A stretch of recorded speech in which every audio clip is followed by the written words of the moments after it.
Business. Welcome back, everybody. Oh, that's great. Well, listen, we were already tired before lunch. Now we've all eaten. Now we're all just fighting to stay awake. So that's okay. Hopefully, what we talk about here for the next bit will be helpful and encouraging to you as we try to really navigate this whole issue around parenting, which is not an easy thing. Boy, to be a parent or grandparent today, 2025, that's a challenging issue. Well, the challenge I'm faced with right now is that the people in this room right now represent really a broad range of parenting or grandparenting. Some of you, we're dealing with, well, some of you don't even have kids yet. Some of you, we've got small children. Some of you have got adolescents you're worried about and concerned about and trying to navigate that. And others of you, of course, have adult children. Somehow, in the next, 40 minutes or so, I need to figure out how to be able to address all three age demographics so that, we're kind of covering the entire gambit here. So I'll do the best I can. It's basically not an easy thing to do in 40 minutes when we're talking about a thing as controversial as LGBTQ and helping our children, regardless of their age, to navigate their way through these rocky waters, and how we as a church and how we as families can do this. But in each section, we'll kind of cover it by age group. And we'll start talking, of course, about young children, then we'll get into the teens, and then we will talk about adult children. And at the end of each little section, I'll just show you a couple of different resources that are out there, different books you can purchase if you want to do some further reading and whatnot. But that's the challenge we're facing right now. So, I think one of the challenges we're facing in the church is again, that this is a tough world right now to raise our children, to teach them the Bible in a world that is continually putting out information that is so counterculture to everything that we as Christians believe. I really want to applaud you as parents and grandparents for all the work and effort that you put into raising your children and grandchildren. I mean, you have, I'm sure, had devotionals with your kids, with your young children. You sang songs with them. You've taken I'm sure you've got different, maybe like teen camps, that kind of thing you've sent your kids to. You've got Sunday school programs that you have sent your children to. And then, of course, you've got this church community that has worked hard to really provide an environment where, children are important. And, thank you to all the different workers and people who have run Sunday school classes and taught, youth and teens. And for those of you who have volunteered at different camps and whatnot, a lot of effort, a lot of time, a lot of prayer has been put into doing what we can to help our children know about God, so that we as parents and Christian grandparents can pass our faith on to our children. I mean, that is the ultimate goal that we have for a parent, to be able to pass our faith on to our children. So a lot of work, a lot of money, a lot of effort, a lot of time has been put into that. But, we've got a problem. And the problem is that these entities and many others do not care about what you think or what your faith is in regards to raising our kids in our world today. Netflix, TikTok, Disney, and the like, and about 50 other organizations could care less about your faith, about what you think of the Bible, about this church community, or about what you've tried to do as a family to teach your children about God. Of course, what we do is we kind of like, here we are, we try to build walls around our families, figurative walls, theoretical walls, to teach our children. We want to protect our kids. We want to protect our families. And this church community wants to protect the church from everything the world is throwing at it. But then you've got these entities, and through the marvels of modern technology, all these entities and their messaging is continuously coming into your home, whether you like it or not. All the figurative walls that you've done, all the things that you've done, all the Bible reading you've done, all this stuff that you've tried to accomplish to protect your children, really doesn't stand very much against the powers of what is coming into our homes. And our children and our grandchildren are under a continuous barrage of a continual messaging of everything that, for most part, we don't believe in. So it's a tough spot for us to be able to have to navigate that right now. And, as I said last night, these companies, if you're over the age of 30, they frankly could care less about what you think. If you're over the age of 30 in this room, they don't care about you, your faith, or anything. They do want your credit card because you're going to pay for these streaming services. But outside of that, they have caught on to a way of thinking that revolutionaries have known really for thousands of years, and that is if you want to change a culture, the way to do that is by going after the youth.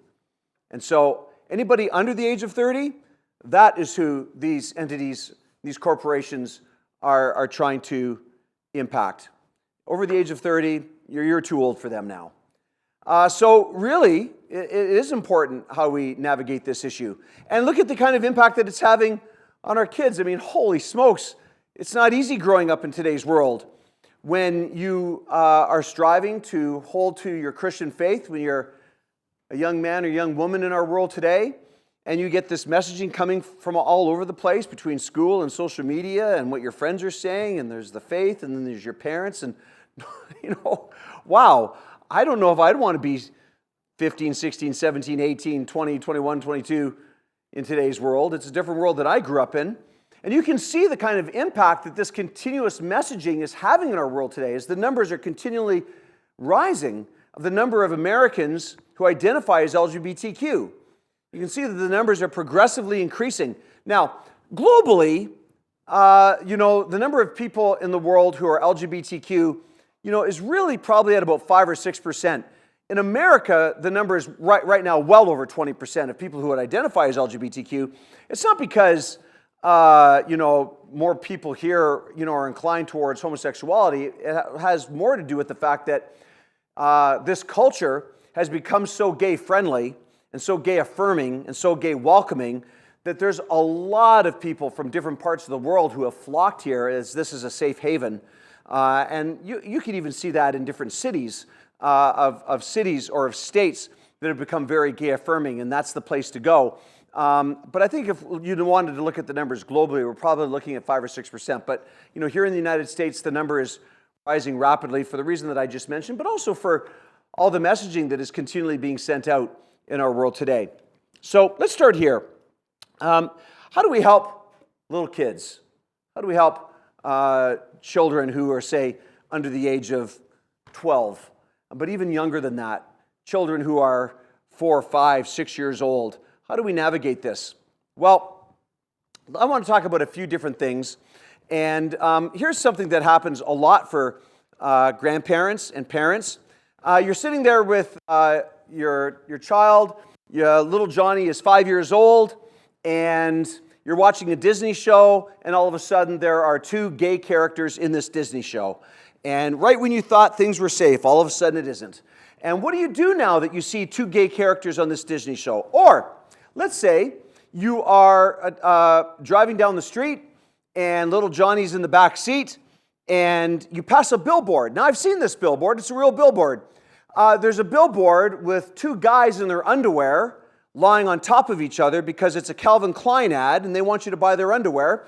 And little Johnny's in the back seat and he sees the billboard too. Now, I know the temptation might be, what I need to do is just speed up and get past that billboard as fast as possible and maybe turn up the radio, maybe change the subject.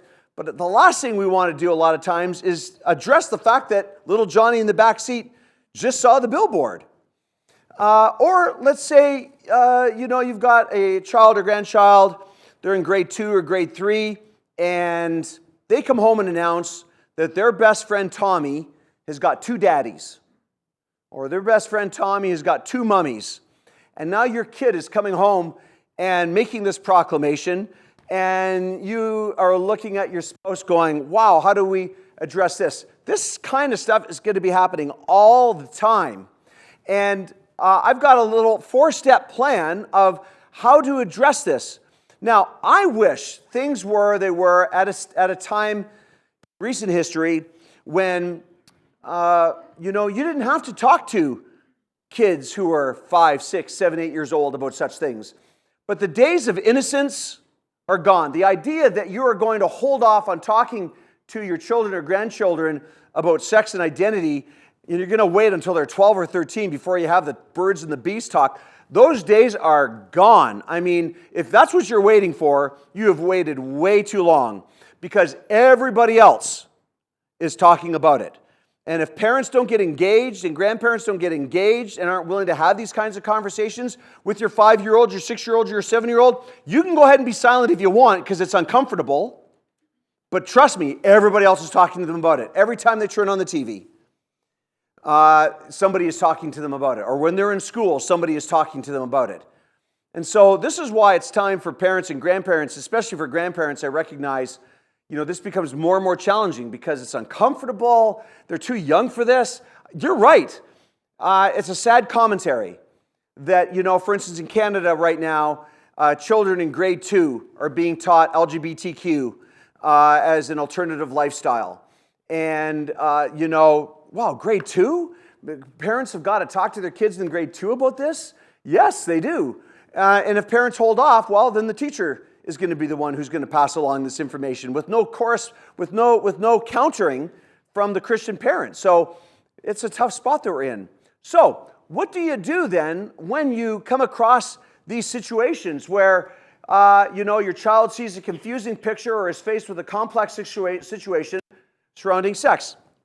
So let's use our example of let's say little Tommy comes home and announces that his best friend has got 2 daddies. How do you deal with that situation? Well, of course, the conversation is going to be in an age-appropriate way. But let's say, your child is 7. Okay, well, we're going to go in very, very carefully and be careful how we discuss this, but there are 4 things that we can do. Number 1, we can recap and validate. And then we can explain God's view. Then we can explain free will, and then we're going to help our child come up with an action plan. So, little Tawny comes home. My best friend has got 2 daddies. Okay, let's recap and validate. Oh, wow. So, son, you're telling me that your best friend at school has got 2 daddies, not a mommy and a daddy, but 2 daddies? Wow, okay. So that would be confusing, wouldn't it, son? Okay. Well, you know what? Let's now explain God's view. You know what that's called, son? That's called gay. And you're going to see that a lot as you continue to grow up. And what gay is when, instead of there being a mommy and a daddy like we have in our family, you're going to see 2 daddies or 2 mummies like your friend does. And you know what, son? That is not how God wants us to live. We don't see that in the Bible, and we believe that is wrong. That doesn't please God. So we think this is wrong. However, we're now going to explain free will. But you know what, son? You're going to see a lot of people who've decided to live that way, and God has given them the right to make that choice. We disagree with that. The Bible disagrees with that, but a lot of people are going to live like that. And so, you know what, son? You're going to see a lot more. It's going to be more as you grow up than your best friend at school having 2 daddies. You're going to hear more of this stuff. So when that comes up, son, we want you to know that we want to be able to talk about that. But let's come up with our action plan now. So what we should be doing then, I think, is praying for your best friend and praying for his 2 daddies. We want to pray that one day they'll get to know about God and get to be in a relationship with God. We want them to know that God loves them, God cares about them. And we as a family want to love these people too, the way God does. And so maybe what we can do is we would get to meet your best friend's 2 daddies. Like maybe let's pray that we can an opportunity would arise where we would be able to invite them into our home so that we can show them love. And so let's be praying about it. So there you go. There's your action plan. You've recapped and validated.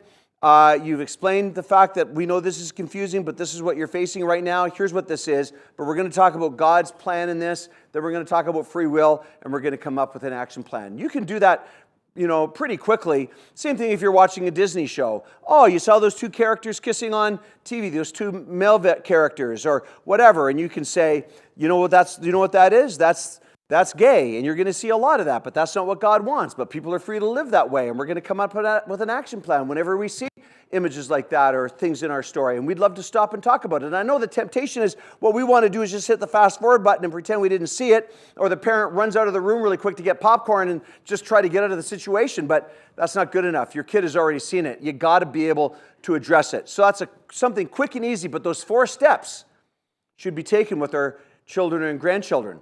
Now, when is the right time to actually start talking to our kids and grandkids about sex and gender? When's the best time? I don't know. Like, here's the thing. You're the expert. You'll know. You know when the best time is to talk to your children or grandchildren about this. But know this. Try to be the first. When is the right time? I don't know. It might even be different from child to child. If you got 4 kids, it might be, well, this child, we're going to start having these conversations at age 8. The other one is too immature for that. We're not going to start talking about this until age 10. The other one is, like, it's going to change from child to child maybe. But when you're trying to reason, when is the right time to start talking about this in today's world? I don't, but do this. Make sure you're the first. That automatically means that you're probably going after a pretty young age. Because, again, every television show, every cartoon now, certainly what they're hearing at school, what they're hearing in the schoolyard, this is the stuff that's coming at them all the time. And then also recognize that this is going to be several compounding conversations. This is not a one-time thing. We're going to talk about this one time, and that's it. We talked at the age of 8, and we will never talk about it again. It's not that. You want to create an environment in your home where your kids know we can talk to mommy and daddy about anything. And they're not going to get all weird about it. They're not going to get all freaked out about it. We want our children to know that we can have this conversation. What you want to do is you want to create an open line of communication that no matter what the topic is, your children know that they can come to you. When I was young, especially when I was around 12 years old, I knew that home was not a safe place for me to be able to talk about what I was experiencing, which of course was an attraction to the same gender. The only thing I heard at home about LGBTQ when I was young was that gay people were horrible people. The only thing I heard at church, as I said earlier, was that gay people were wicked, evil, and going to hell. I mean, that was the messaging. And so my dad, although he was a very kind man, and, we were churchgoers, and, but I'll tell you, when it came to the issue of LGBTQ, my dad made it really clear how he felt about gay people, and it was not a good thing. And so it made it really clear to me that home was not a safe place for me to talk about these issues. So now when I was experiencing attractions of the same gender at the age of 12, or when I was sexually molested by a man at the age of 8, I didn't feel like I could tell my father these things.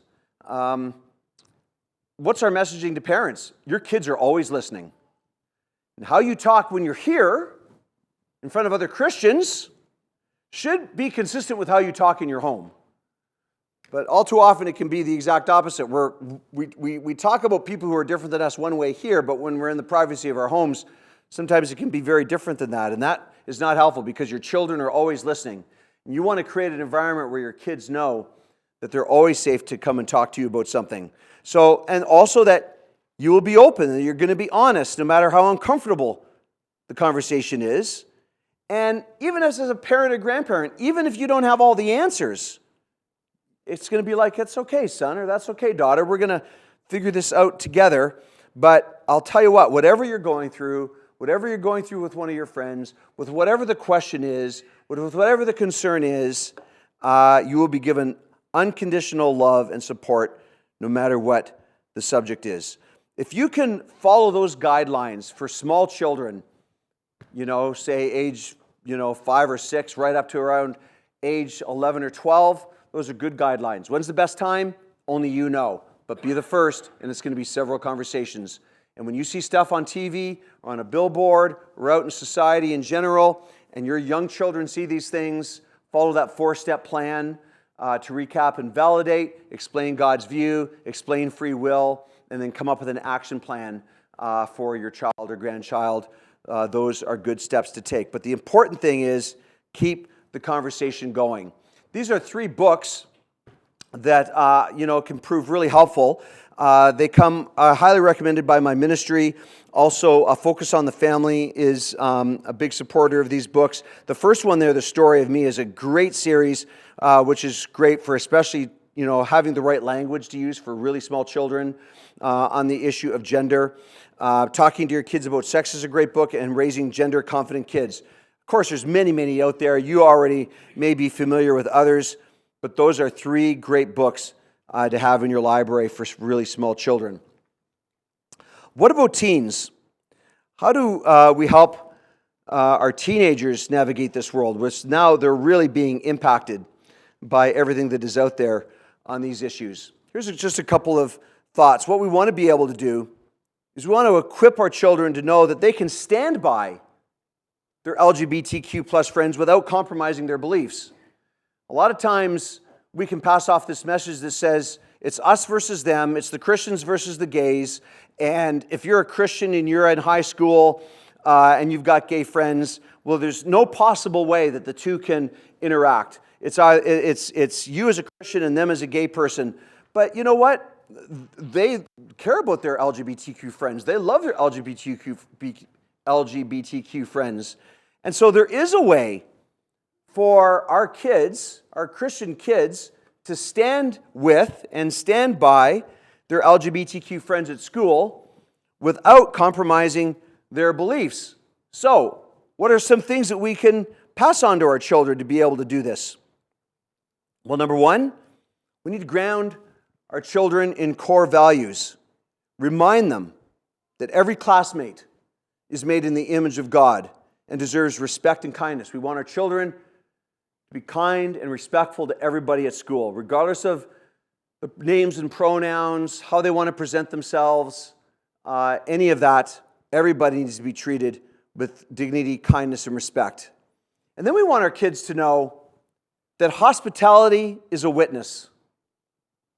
That welcoming others, especially those who feel left out, reflects Jesus' heart. And thirdly, that kindness is not a compromise.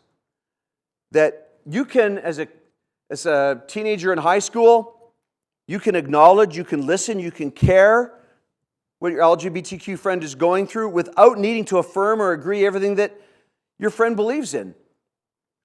What are some practical ways to be able to do this just in everyday life?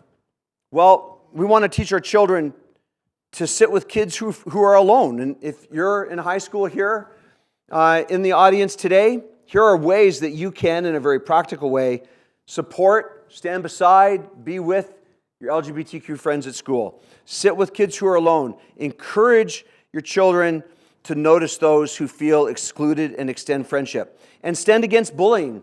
That's never a wrong thing. Make sure our kids know that teasing or mocking LGBTQ classmates is never Christ-like, and they can be defenders of those who are being hurt. And we can always be a safe listener. If a peer shares something personal, your child doesn't have to debate.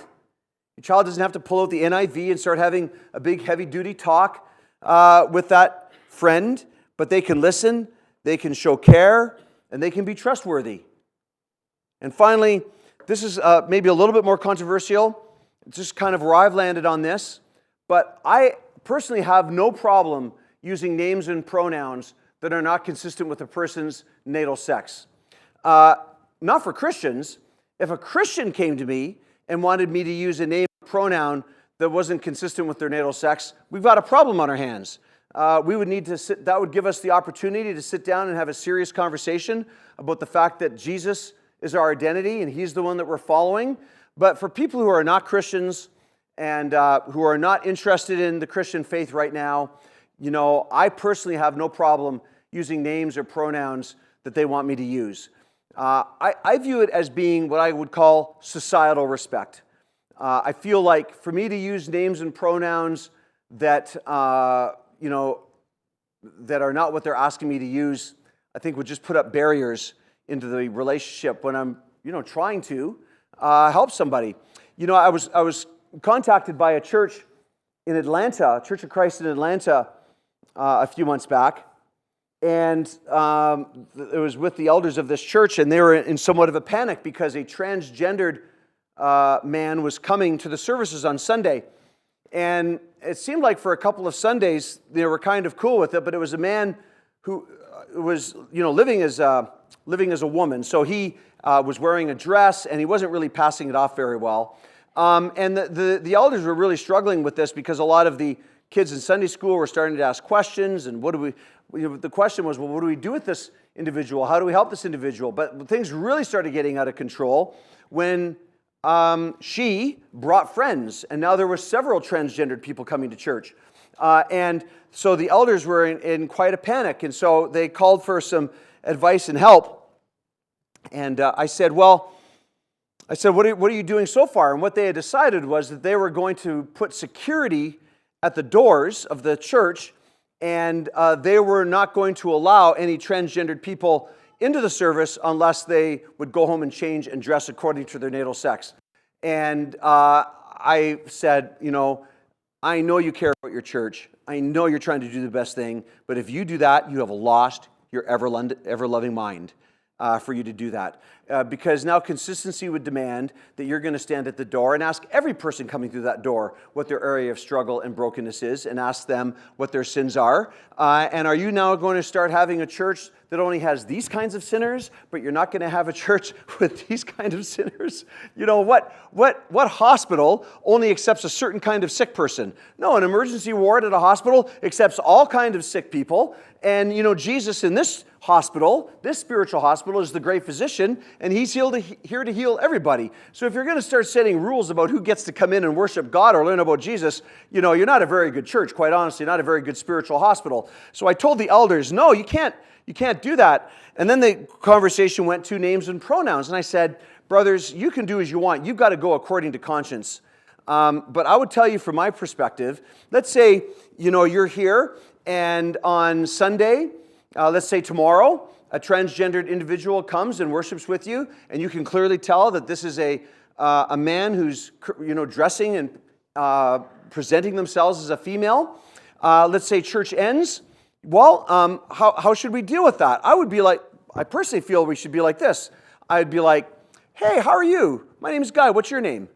Your name is Sue. Now, clearly I know that's not his natal name. It's clearly a gentleman, presenting as a female, and he's had some reassignment surgery, and he's wearing a dress, but I can tell. And I'd be like, now I can either go, Sue, welcome to, what's the name of this church? I'm so sorry. Linder Road Church of Christ. Sue, welcome to Linder Road Church of Christ. I'm so glad you came today. Did you enjoy the service? Fantastic. You know what, Sue? I would love to get to talk with you more. I'd love to hear your story. I'd love to hear what you've been through. Would you be open to getting together and having a cup of coffee with me sometime? I bet you your story is really interesting, and I'd be honored if you'd be willing to share it with me. And Sue, I hope you keep coming back to the Linder Road Church of Christ, because we all need Jesus here, and so I really hope you feel free to come. Can we get together? That's how I would handle Sue. I wouldn't do this. Hey, welcome to the Linder Road Church of Christ. My name's Guy. What's your name? Sue? No, that's not your real name. What's your real name? What's the name your parents gave you? Because you're a gentleman presenting as a female. What is your real name? I wouldn't do that to the poor guy. Come on. Don't worry. When the time comes and we start talking about, Jesus and following the Bible and that Jesus is our identity, we'll get to having these kinds of conversations eventually. But you know what? I'm not going to do that to the poor guy right then and there. He would be so offended, so hurt, he would never come back again. And I want him to be able to come back again. So I went down to a bit of a rabbit hole there. But, when it comes to our teens, I feel like, your kid at school, I guess, could be like, well, I'm not using any names or pronouns that aren't consistent with their birth. Okay, but I don't know, I think you have to put it down to conscience. I gave this exact same class in San Antonio, Texas a couple weeks ago, and I had some young guy who's in high school, grade 10, grade 11. He said, I disagree with you. He said, I see kids all the time want to use different names and pronouns, and I just refuse to do it. It goes against my conscience. And I said, well, good for you. I appreciate the fact that you're living up to your conscience. That's the right thing to do. I personally have no problem with it, but I absolutely respect your viewpoint. Don't use the names and pronouns. But I said, if you refuse to use the names and pronouns at school, you still have to figure out a way to show kindness, love, and respect, and figure out a way to build relationship with these people. So if you're not using the names and pronouns, I'm just saying that is a tool that would help you accomplish that. But if you don't want, because of your conscience, good for you. I really respect and value that. But you still have to figure out how to show these people kindness and love. So these are just 4 suggestions of how, in a very pragmatic way, teenagers at school or people in college can, I guess in this sense, be an LGBTQ ally, to treat people with kindness and respect, stand up against bullying, be a safe listener, and again, my suggestion, use the names and pronouns respectfully unless it goes against your conscience and you just can't handle that. What do you do when your child comes home and makes some kind of pronouncement that makes your head want to explode? Now, statistically speaking, the chances that your child or grandchild is going to come home and announce that they're LGBTQ is probably pretty small. Now, some of you have experienced that, but statistically speaking, it's not going to be a lot of you. But I can tell you this. If they're not going to come home and announce this, they're going to come home and announce something else. Like, it's not possible. Like, if somehow by the time your kid is, in their 20s or 30s, they've not announced something like LGBTQ, don't worry, they're going to announce something. Like maybe it's, I don't know, they're out robbing convenience stores or something. I don't know, but I'm just telling you. Like, it's not possible for you to, we escaped the LGBTQ bullet. Well, you're not going to escape every bullet. Something's coming. And so somewhere along the line, you're going to hear, Mom or Dad, I have something to tell you. How do you navigate this when you're about to be told something that, throws your whole world upside down, inside out, where it feels like a bomb has gone off in the middle of your home? I have a couple of thoughts. Number one, let's use this example of LGBTQ. Let's say 14-year-old little Johnny comes home and announces he thinks he's trans, and he wants you to know that. How should a parent respond to that? I know how you're going to want to respond to it. You're going to want to, your head will be exploding on the inside, and then you're going to want to say, absolutely not. We're Christians, not in this home. This is just a phase you're going through. There's no way, and go to your room, you're grounded until you're 35. I mean, that's what you're going to want to say. But strategically, I just don't know if that's the best approach. So I tell parents, especially around the LGBTQ thing, a better approach is something like this. Let's say, Johnny comes home, he's 14 years old, and he tells me he's trans. I suggest parents approach it with somehow close to this. Hey, Dad, this is really hard for me. And he's crying, he's shaking. I know you're not going to be happy, but I know I need to tell you this, but I want you to know that, I think I'm trans, and so I just have to tell you, but I know this really disappoints you, and I just want you to know.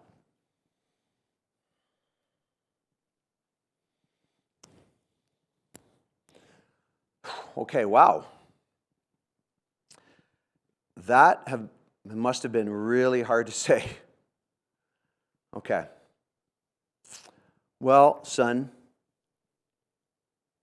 here's the thing. First thing I want to say is this. There isn't anything you could say or do that would make me love you less. And I'm here for you. And we'll figure this thing out together. But here's the thing, son. You've known about this for a long time, and I just found out 30 seconds ago.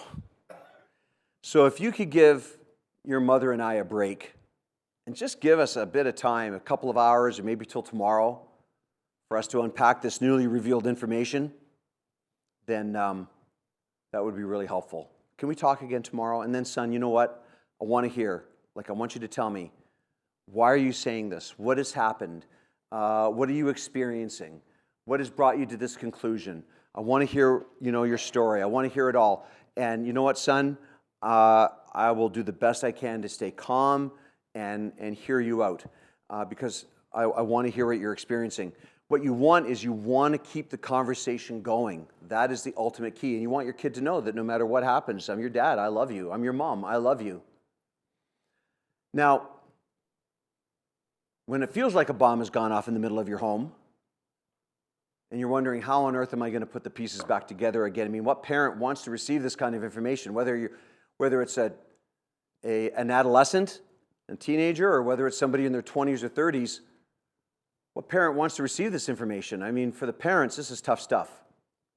It will have felt like all the dreams that you had, the goals that you had are suddenly been changed. It can almost feel like maybe there's a death in the family, as everything that you'd hoped for and prayed for and envisioned seems no longer possible. This is tough stuff. What advice have I got for parents who are navigating this kind of thing? Well, the first thing, I say to parents is, when your kid comes home and makes this kind of announcement, my advice for you is focus on your child's spirituality and not what they say they're attracted to, especially when they're adolescents. Focus on your child's spirituality and focus on your relationship with them, but not what they say they're attracted to. Why? Well, especially when you're dealing with adolescents, studies are showing us that the number of kids who change what they say they're attracted to between the ages of, 12, 13, 14 years old is going to change, up to 96% change by the time they're 20. The chances are significant that adolescent is not going to stay just attracted to whatever it is they're telling you right then and there. It's going to change. So that's why I say don't focus on what they say they're attracted to. Focus on your relationship with them and their spirituality. Because I'll tell you something. It is very possible that it's just a phase. It is very possible that what your child is experiencing, especially in adolescence, is, fueled by the need to belong, popularity, social media impact, all these things rolled in together. If you want to be a hero at school, if you want to be a hero with your teachers and your counselor and your friends and everything else, there's few things that will make you a hero faster than announcing that you're gay or trans in today's world. So it could be just a quote-unquote phase. It could be. But know this, it might not be. Like it wasn't for me. I started discovering at the age of 12 that I was attracted to the same gender. I'm now 62. I'm still attracted to the same gender. I think we all recognize it's not a phase for me. So it's possible that your child may genuinely be experiencing this. If your child is genuinely experiencing attraction to the same gender or transgender issues, I want you to know that is not the biggest nightmare scenario. That will not be your biggest problem. The biggest problem for your son or daughter will not be that they're feeling like they have homosexual tendencies or transgender tendencies. The biggest problem for you will be is if your son or daughter does not become a Christian. Now, that's a real problem. Because even though your child is genuinely homosexually attracted or feeling a loathing for their natal sex, if this is for real, there are thousands and thousands and thousands of faithful, godly Christian men and women who love the Lord, love the Bible, love the church, and they are living faithful, godly Christian lives that any parent would be proud of. I run a ministry helping Christians who are homosexually attracted. We've helped thousands of Christians. This is just my little ministry. We've helped, just in the churches of Christ, we've helped thousands of Christians in over 90 countries around the world who are living with unwanted attractions to the same gender or, dealing with identity issues. And they're living faithful, godly Christian lives. And again, they're lives that any parent would be proud of. The biggest problem for you will not be whether or not your child is dealing with homosexuality or transgenderism. It's that your child isn't a Christian. That's the ultimate thing. And a lot of times, our children can think, well, it's the church, and it's me with my LGBTQ issues, and it's this, which means there is no place for me in the church. I cannot reconcile this. I cannot come back to this church. I cannot be here with these people. Eventually the time will come and I am no longer welcome. I don't fit anymore. There's no place for me here. But I'm telling you, and we want our kids to know, it's not this. It's this. There is a place for our children who are navigating LGBTQ issues in the church. There is a place for them. And I put before you, our church is not complete without them. We need them in the church. So the biggest issue is not what they say they're attracted to. The other thing I say is this: release yourself of blame. I mean, parents are so famous for this. Their kid comes home and announces something, and all of a sudden, the mother is blaming the father, and the father is blaming the mother, and back and forth they're going, well, you were overbearing, and you were distant, and back and forth. Listen, parents, cut yourself some slack. Be kind to yourself. There, as I said yesterday when we talked about attraction, there's hundreds of contributing influences that make these kinds of determinations of what a person is attracted to. Do not give yourself so much credit as to think that you're the reason why your kid is dealing with this issue. It's so much more complicated than that. Were you the perfect parent? You were not. Did you make mistakes? Yes, you did. But I can promise you, you parent, you mother, you father are not the reason why your child is dealing with homosexual or transgender issues. It is not your fault. Release yourself of blame. And let me remind you of this. There was a time in world history when God himself only had 2 kids to worry about, Adam and Eve, and he couldn't keep them straight either, okay? Like, he only had 2 kids to worry about. Some of you got 4 and 5 kids. Like, holy smokes. So be kind to yourself. This is not your fault. And for the rest of us, we shouldn't be judgmental towards other people in the church. They can get like that. Oh, did you hear about, Bob and Sue's child? They've come out and they're this and they're that. Yeah, well, Bob and Sue, they couldn't have been very good parents. Thank goodness our kids are all Christians, that we did something right and they did something wrong. You are dealing with this at such a simplistic, in fact, an embarrassingly simplistic level. It dishonors God and it dishonors the people who tried their best to raise their kids. And just the fact that because all of your kids have become Christians and their kids haven't, doesn't mean they did everything wrong and you did everything right. Okay? So we've got to be really, really careful there. So parents, when you're dealing with things like this, cut yourself some slack. This is not all your fault. And then take care of yourself. Like, go on some walks, get some sleep, read some good books, talk to a therapist. Take care of your marriage. This is not a time for mom and dad to be fighting and yelling and blaming each other and slamming doors. This is a time for mom and dad to close ranks, turn to the Lord in prayer, spend time in the Word, love your children, and love each other. Take care of yourselves. And then get ready for the long game. Because if your child is genuinely dealing with this issue, this is not something that will be cleared up in a matter of weeks or even months. You're probably dealing with something that's going to take years and maybe even decades. So you need to get ready for the long game. But the ultimate goal, here's what you want with your children and your grandchildren. You want to keep the conversation going. Well, that's not easy, especially when you're dealing with teenagers, to keep the conversation going. Of course, some of us here probably have teenagers that are very mature, and, this isn't a problem. But a lot of times, it's not across the board, but a lot of times this is a difficult thing. So here are some open-ended questions that are helpful. If you're like, I don't know how to keep the conversation going. My teenager hardly talks to me now. And on an issue like this that is this complex and this emotional and this difficult, and my kid's doing this, I don't know how to keep the conversation going. Here's just some examples of the kinds of questions you can ask to help keep the conversation going. Like when your child or grandchild is announcing something or talking about something, even if you disagree with it, even if it doesn't make sense to you, even if you're like, no, that is so wrong, what you want to say is, that is really interesting. I haven't thought about it like that before. Well, tell me more about that. Or, you know what, son, after all that you've said about how you think you're trans or gay or whatever it is you're going through, thank you for sharing all that with me. Like, you got to know, son, that I'm not agreeing with everything that you're saying. You got to know that some of this is hard for me to hear. Like, I'm being honest with you, son, but I love you, and it's important that I hear what you're going through and experiencing so I can try to help you. Is there anything that you're afraid that I might not get? Like, is there something that you're like, Dad, my dad's not going to understand this part. Like, explain that to me. I really, really want to know. Or ask your kid, well, how are your friends weighing in on this decision? What about your friends at church? Or what about any older individuals that you really respect?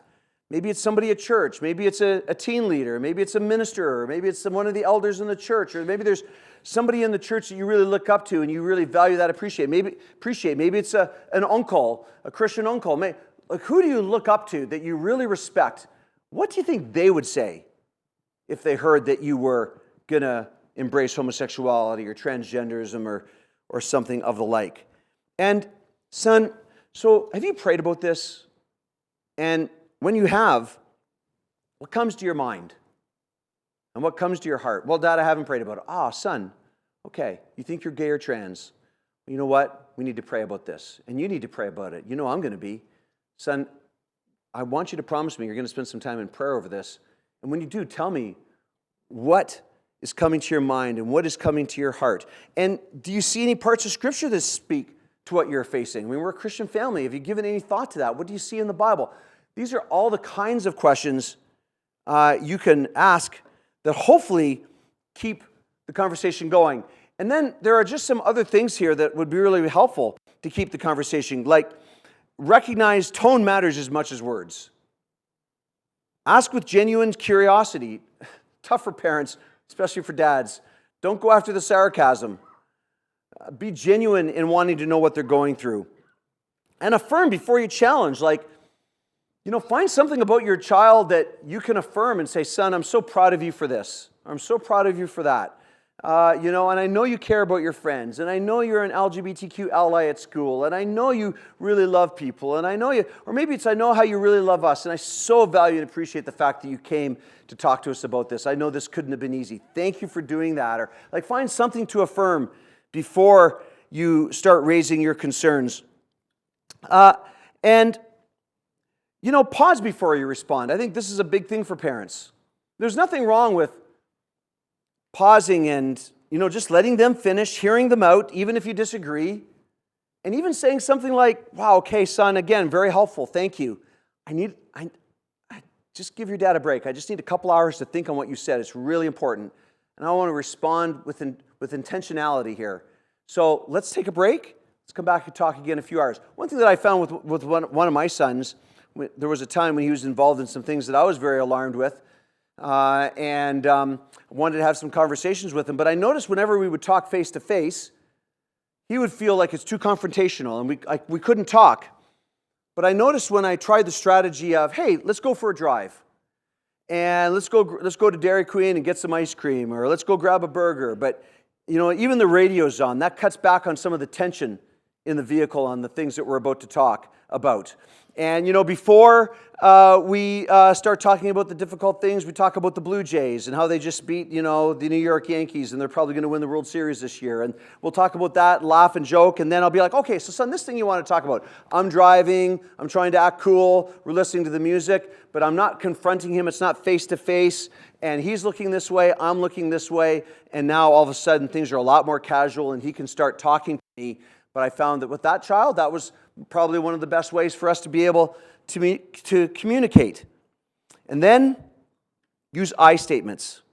When sharing your view, I feel concerned about instead of you're wrong because. These are all opportunities for us to be able to have conversation with our kids. And this is important that we do this. So I'll tell you why.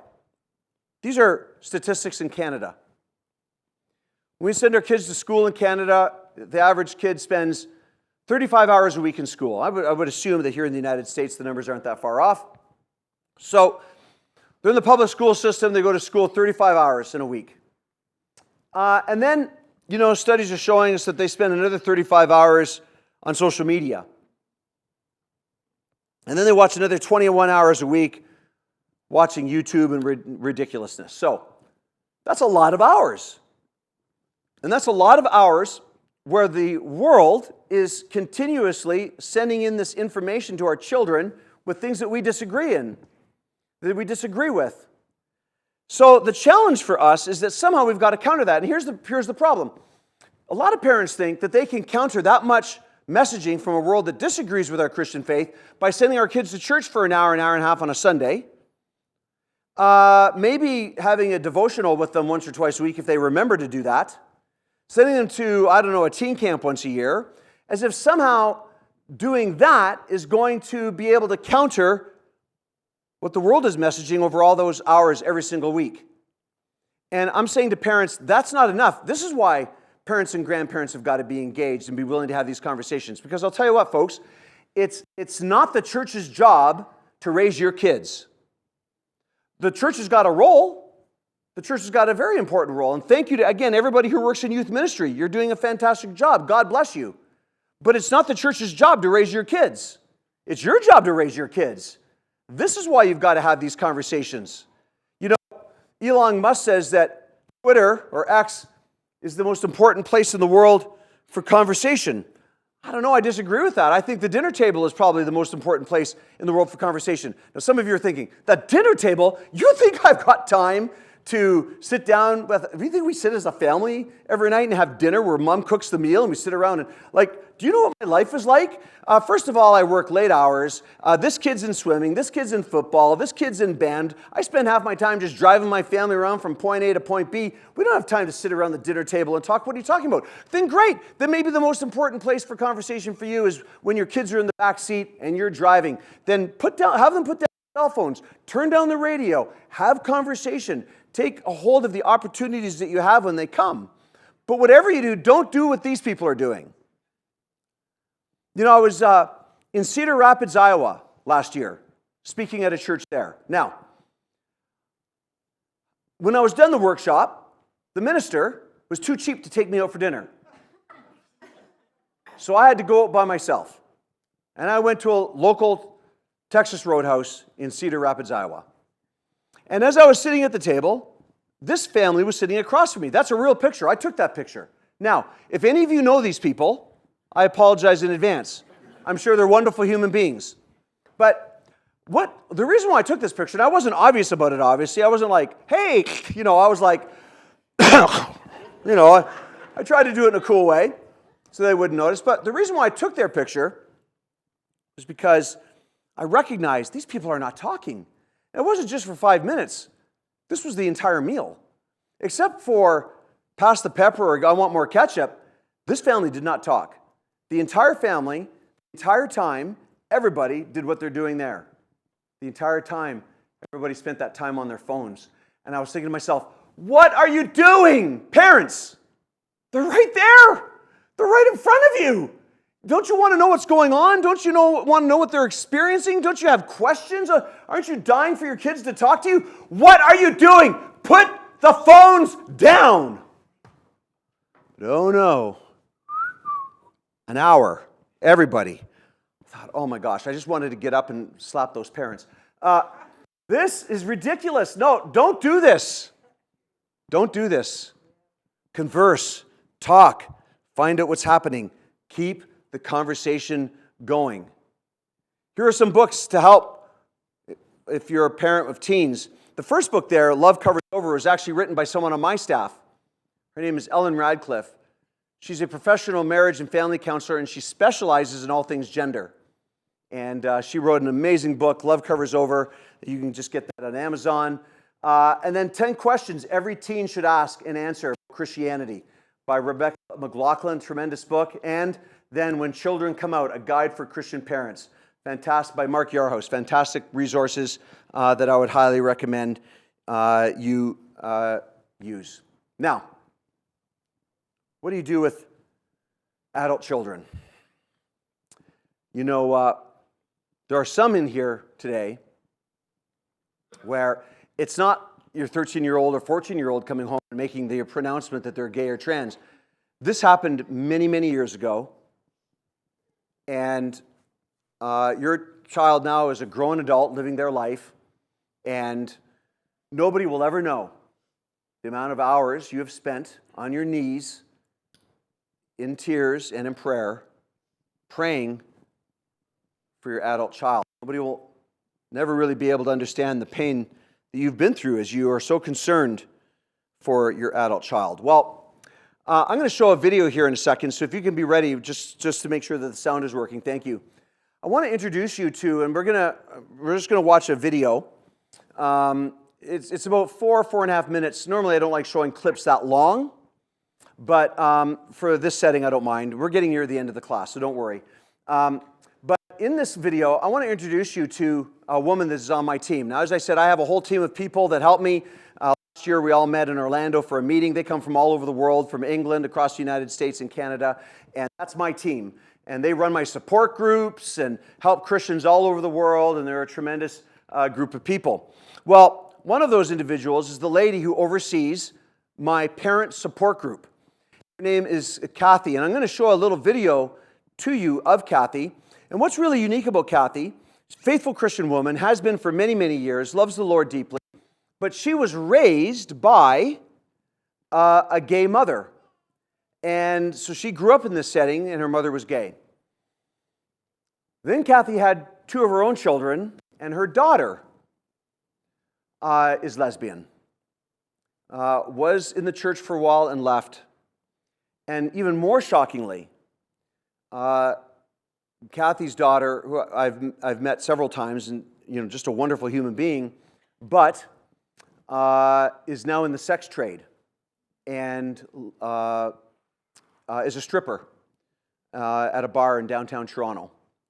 And of course, for Kathy, so concerned for the well-being of her daughter, the physical well-being, the spiritual implications, and so Kathy is, in the middle of it, has a gay daughter who's now working in the sex trade. And this is the lady who oversees our parent ministry, helping parents. We've got a whole team of parents doing this, but Kathy kind of oversees the whole thing. So I thought I would let her speak. And I just did a little interview with her and said, talk to me about how you navigate this world where your daughter is in the sex trade as a stripper. How do you navigate this as a Christian parent? Do you stay up late at night crying yourself to sleep, like worried about their eternal well-being? Like, how do you navigate this? And I just want you to hear what Kathy has to say. We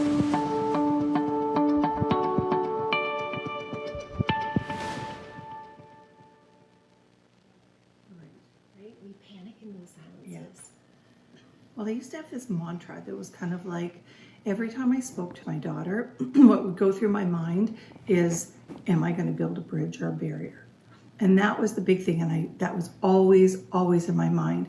And sometimes I thought, you know what, that to say anything right now is just going to throw up a barrier.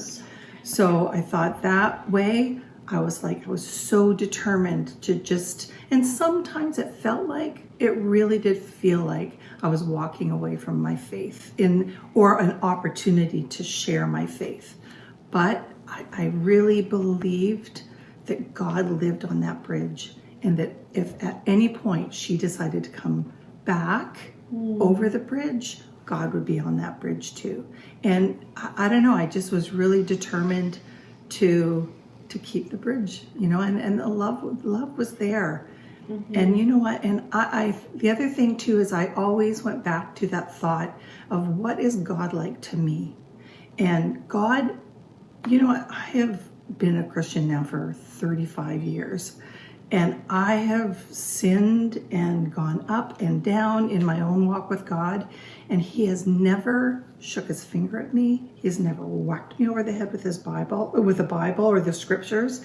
He has waited. He has stood beside me, and He waited until I came to Him, and when I opened the scripture, my heart was convicted. And I thought, I can't be more than that to my daughter.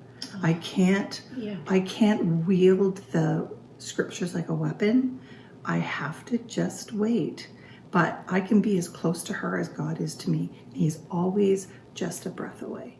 I just know that He loves them more than I could ever love them, and that He's got it. And I think leaning into that, I love that idea of, I'm going to lean on that knowledge and lean on the faith that God is working even though I don't see it. And all I got to do is love them. Yeah. Right? Yeah. Yeah. So do you worry or panic at night when you're going to sleep? Like, is my son, is my daughter going to become a Christian someday? Is that something you give into a lot of fear over? Or? I don't worry. I really don't worry, because that's not mine to carry. Right now, I can take that desire for them to know God better to God and leave it there. And I spoke last week in the women's group about prayer. And for me, it's a very visual thing for me, because I take those things and I take them to God and I leave them there.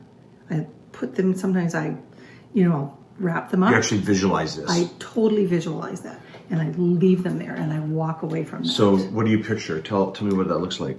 You know what I picture is I'll take my worries, my fears about my daughter's safety, about their hearts. I take that and I'll put it actually in a box. In your vision, there's a box, and Yep. you actually take these worries and you put them in this box. And I close the box. And And I leave it at God's feet. You envision God being there, and you just leave it with Him, and Absolutely. you walk away. Yeah, I take them to God, and I'll verbalize them to God, and then I walk away. And that really does relieve you Yeah. of worry. Well, because it's not mine to carry, right? Like I really am. One thing, like we talk about strength and weakness, I'm not strong enough to carry that stuff. I really am not. So I have to let that go. I have to let that go because I can't love completely and openly carrying that stuff behind me or with me or in me. I just can't do it. And I have to, you know what, it's a lot. It's a lot to love when, we see our kids struggle. It's a lot to love when, it's just, it is. It's just a lot. The other thing I say to parents sometimes too is don't finish the story. The story's not done, right? Because I think sometimes we can get into because of this, they're going to hell, or they're not going to, or they'll never, or and especially now, with marriage, same-sex marriage, it's like, wow, the door's closed. But I think that we can't finish those stories, right? That's not ours. It's not ours to finish because our children have their own story and they have their own journey. And you know what? It's not our place to finish that because we start to live in the end of the story. And then we close ourselves off to just being expectant. I think, you know what? It's like,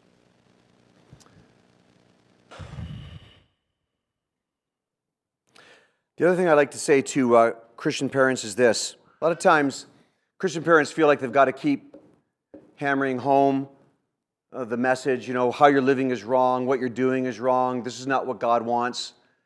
But I like to point out that sometimes your relationship with your child is more important than your point. Chances are, when you're dealing with an adult child, they've heard your point many times. But if it starts coming into a place where your children are no longer listening, then I say, stop making your point. Your relationship with your child is more important than your point. Here are some books that I think can help you if you're dealing with adult children. Loving Your Adult Children by Gay B. Clark. Doing Life with Adult Children, Keep Your Mouth Shut, and The Welcome Mat Out by Jim Burns. And then, of course, I deal with this quite a bit in the last book that I wrote.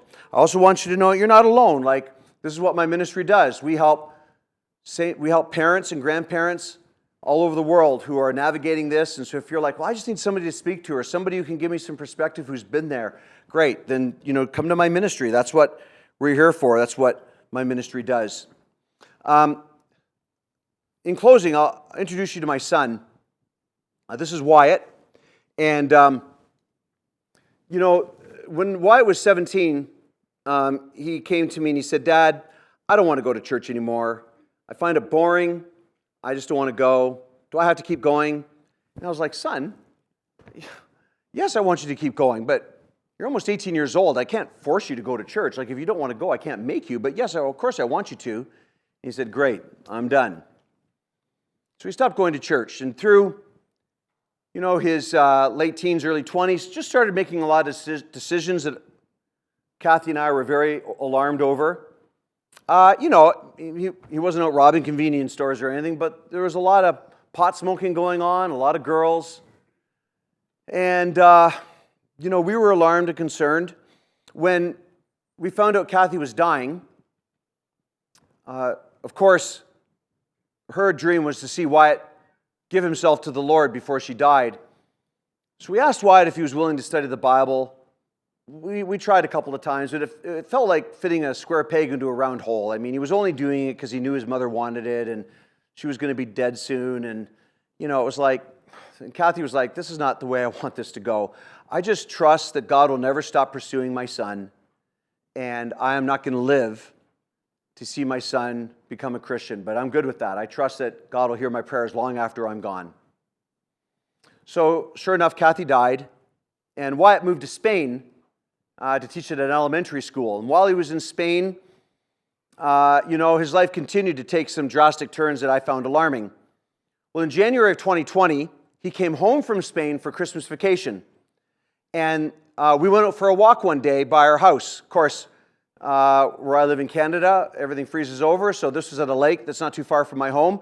And on this walk, I took this picture during this very walk, and as we were out walking, I said, "Son, do you have any interest in Jesus? Any desire to re-engage there?" And he said, "Dad, I know what you're trying. I know this is important to you, but honestly, I don't care. I'm not interested. I'm an atheist. I don't even believe in God anymore. I know that was important to Mom before she died. I'm just not interested." I thought, okay, well, I'm going to have to practice what I preach.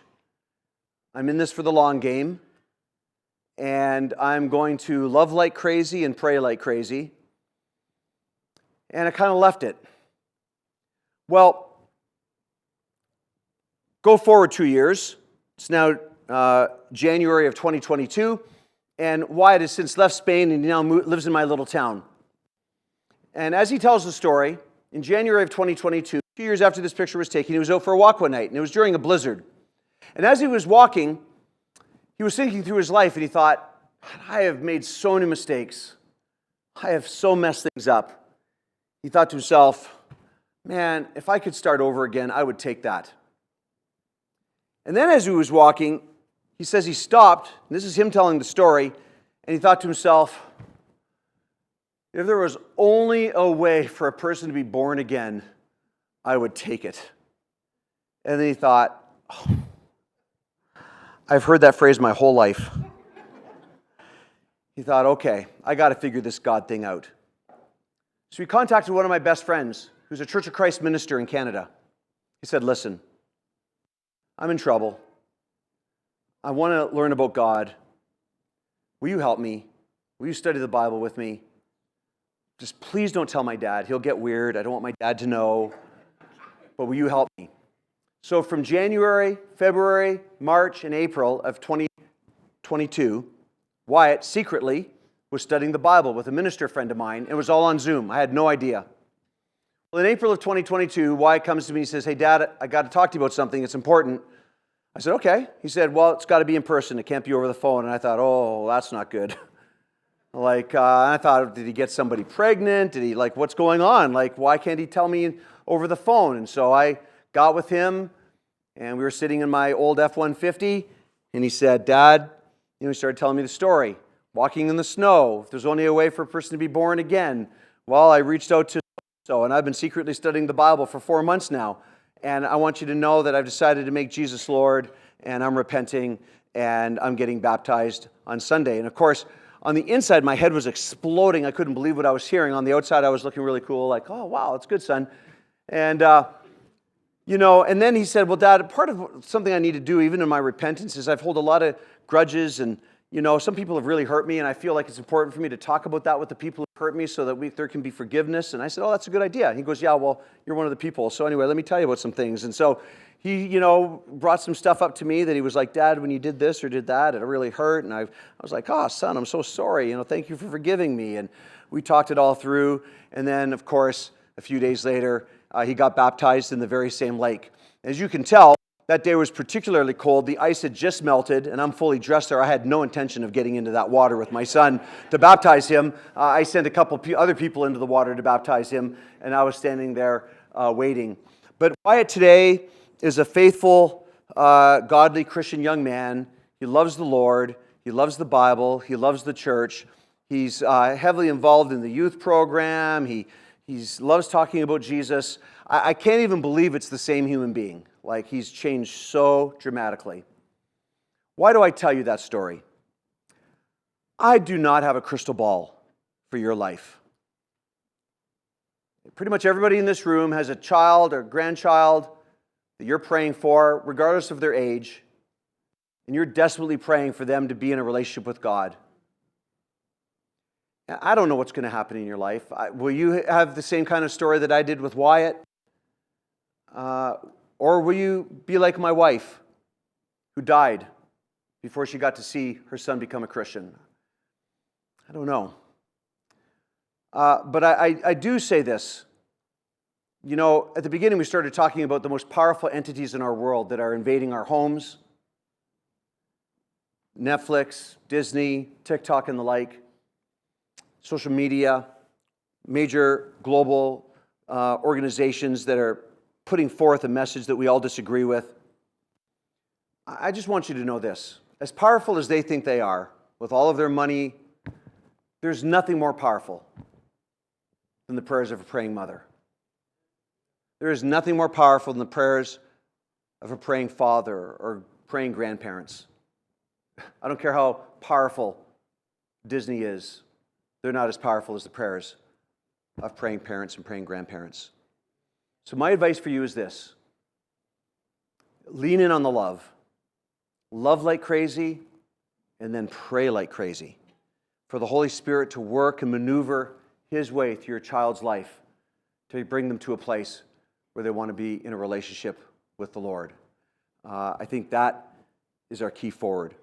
Hopefully, some of the things you heard today in terms of keeping the conversation going and how to talk to your children, has proved beneficial and helpful. But I pray for your every success. Thank you very much. Richard, amen.